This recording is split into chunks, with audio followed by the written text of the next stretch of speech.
Moi, tout ce que j'aime, c'est les gros pieds comme ça. J'aime bien aussi toucher les fesses de mon pote. Oh putain, mes parents ils vont voir cette vidéo. Salut mes Kwakubaka, aujourd'hui on se retrouve...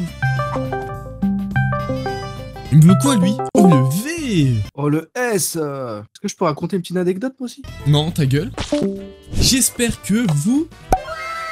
Non, ça me dérange pas. Allez, on passe direct à la vidéo. Salut tout le monde, c'est Sasso, Risa. Aujourd'hui, 3 anecdotes. 2 vraies, une fausse. Et c'est à vous dans les commentaires de savoir quelle sera l'anecdote fausse. Attention, dans cette vidéo, vous aurez plusieurs illustrations. Des vidéos, des photos qui pourront un peu mélanger le vrai du faux, donc on pourra vous induire un peu à l'erreur quand même. Là, ce concept, je l'ai inventé, genre il n'existe pas du tout sur la plateforme.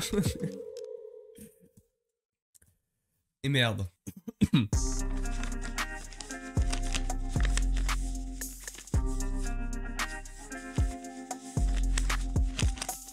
Première anecdote, je vous mets dans le contexte, je suis en 3ème au collège. Et on est jeudi. À l'époque, je jouais tout le temps à un jeu, on y était accro avec des potes, on y jouait 5 heures par jour, c'était Minecraft, sur un serveur qui s'appelait Hypixel pour les intimes. Donc on y était accro, on jouait tout le temps. Donc je vais au collège le matin avec mon skate, je retrouve ma classe, et comme d'hab habituellement, on est les premiers à regarder sur la vie scolaire pour voir s'il y a des profs qui sont absents ou pas. Effectivement, notre dernier prof de la journée est absent, notre prof de musique. On quitte alors à 14 h. Ouais, il y a toute la classe qui est contente et tout, ça se fait des câlins, on a même un qui dit « Oh, au moins on fera pas de la musique avec notre cul !»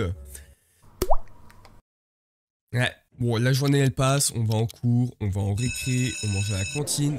Vient le moment fatidique où on quitte à 14 h. Ma classe et moi on se dirige devant le portail et la surveillante nous dit « Ouais, c'est bon, vous pouvez quitter. » Donc là, moi je quitte et tout, je suis trop content. Et ce que je n'ai pas précisé, c'est que parmi tous mes potes, le premier qui se connecte au jeu peut récupérer les ressources et les vendre. Donc se faire un max de thunes. Et les autres n'auront rien. Un moment idéal pour quelqu'un qui finit à 14 h.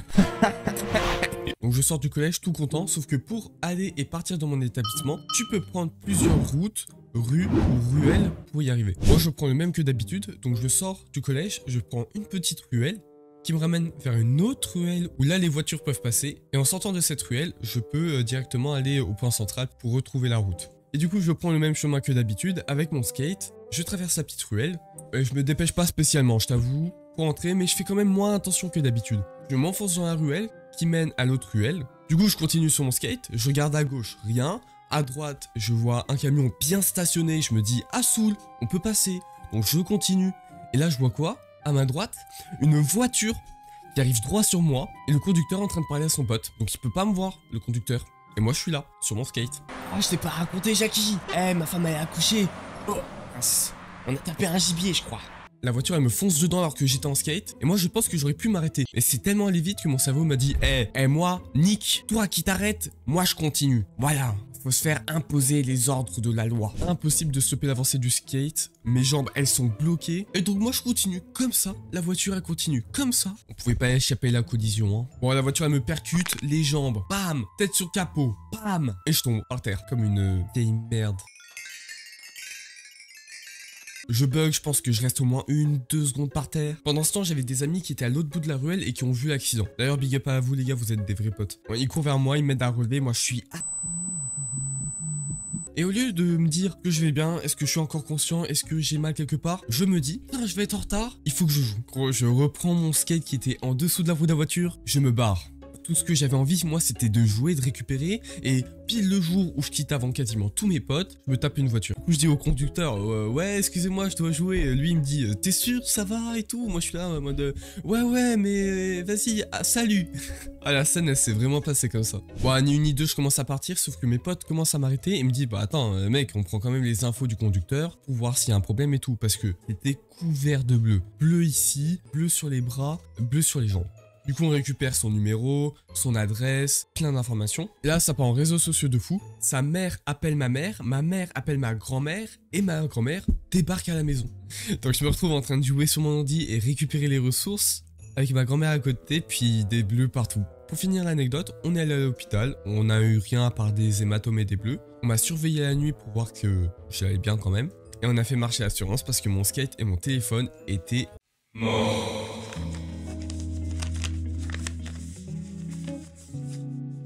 On arrive à la deuxième anecdote où j'ai réussi à gérer la meuf de mon pote. Ah bon, j'entends déjà dire dans les commentaires, ouais mec, t'es un bâtard et tout. Et déjà avec les potes, ça se partage, hein, copain, copine, si on veut, on... Même avec les potes. bizarre. Mais en vrai, reste jusqu'à la fin de la vidéo pour voir que je suis pas un bâtard. Alors, pour commencer, moi et mon pote, ça fait déjà 10 ans qu'on se connaît. Et un jour au collège, il sort avec une fille, on va appeler Lila et mon pote Théo. Donc, il sort avec Lila et Lila est amoureuse de mon pote. Mais pas mon pote. Donc, c'est un couple dans un sens. D'ailleurs, il s'amusait à lui roter dessus. Et en bon gentleman que je suis, bah j'ai fait la même. Ah, je vous mytho pas, on était deux à lui roter dessus. Et c'était drôle quand même. C'est comme ça que je suis devenu pote avec Lila. Moralité, roter sur les filles pour devenir pote avec. Bien le cross du collège, Théo et moi, on est dans les gradins, on s'ennuie. Et là, il me dit, tiens, je te donne le numéro de ma meuf, tu lui envoies un message pour la draguer. Et moi, je réponds, vas-y, je suis chaud. Putain, le mois d'avant m'épuiserait. Vas-y, on se dit, vas-y, c'est une bonne idée et tout, ça va être drôle. Pour rappel, Théo n'est pas amoureux de Lila, mais Lila, si. Pour vous mettre dans le contexte. Je commence à lui envoyer des messages, je t'ai vu courir pendant le cross, tu es magnifique, je te regarde depuis les gradins, tu es incroyable. Elle cherche partout, elle se lève, elle regarde à droite, à gauche. Elle n'arrive pas à trouver c'est qui. Sauf que là, on a un ami en commun qui lui dit, attends, je vais regarder dans mes contacts, voir si le numéro n'est pas enregistré. Là, je me prends une balle. Je me dis, ça y est, je suis mort, je suis cramé. On s'est fait griller en moins de 10 secondes.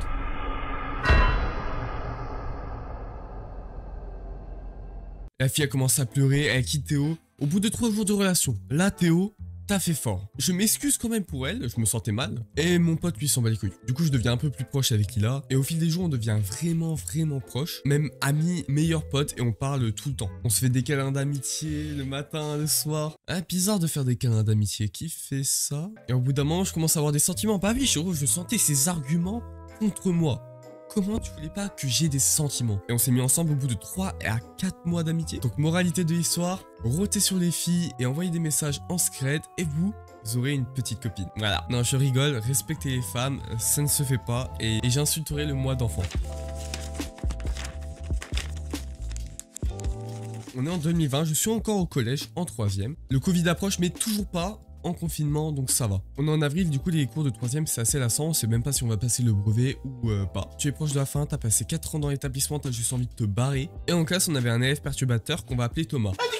Et c'est surtout en allemand que Thomas a révélé sa véritable identité. Et en allemand, on avait une prof de remplaçante pendant quelques mois. C'est une personne âgée, elle avait quasiment la peau sur les os. Elle était aigrie, mais une aigritude parisienne, tu vois. Elle avait la peau sur les os, c'était Brooke le truc. Et du coup, on remarque que cette prof est assez peste avec nous. Thomas, lui, c'est un peu tilté, il s'est dit, elle va pas durer longtemps. Pour résumer, Thomas, il prenait sa trousse, il l'a vidé comme as. Il l'a vidé comme as. Tout tombé par terre, et il était là en mode, oh non! Ah, j'ai fait tomber ma trousse! Et dès qu'il avait fini, qu'il remettait tout dans sa trousse, qu'il enlevait, et ben il la refaisait tomber exprès, juste pour casser les couilles. Voilà, c'était juste un exemple de ce que faisait Thomas. L'année passe et un jour en allemand, Thomas refait une dinguerie là, la prof, elle laisse pas passer. Et du coup, il a été envoyé à la vie scolaire. 10, 20, 30 minutes passent, on s'ennuie énormément, toute la classe se fait chier. Et la trend à l'époque, c'était de crier autruche. Et là, je me dis, bon, vas-y, c'est à moi de faire rigoler la galerie. Pendant qu'il était en train d'écrire le cours au tableau, je prends une grande inspiration, je fais autruche. À l'époque, c'est le signe pour que tout le monde mette la tête sous la table et gros flop. J'étais seul dans le fond de la classe, avec la tête sous la table. La prof m'a cramé direct, c'était moi, là, elle m'a envoyé à la vie scolaire. Let's go!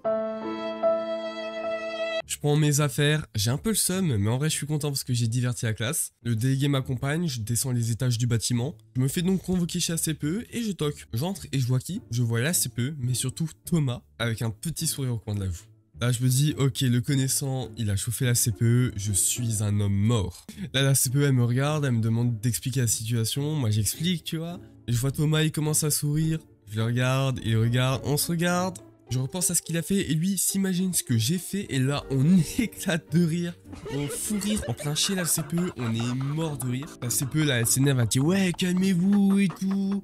Nous on est là pliés de rire, on n'en peut plus. La scène elle se déroulait un peu comme ça. Oh là, je vous ai dit de vous calmer.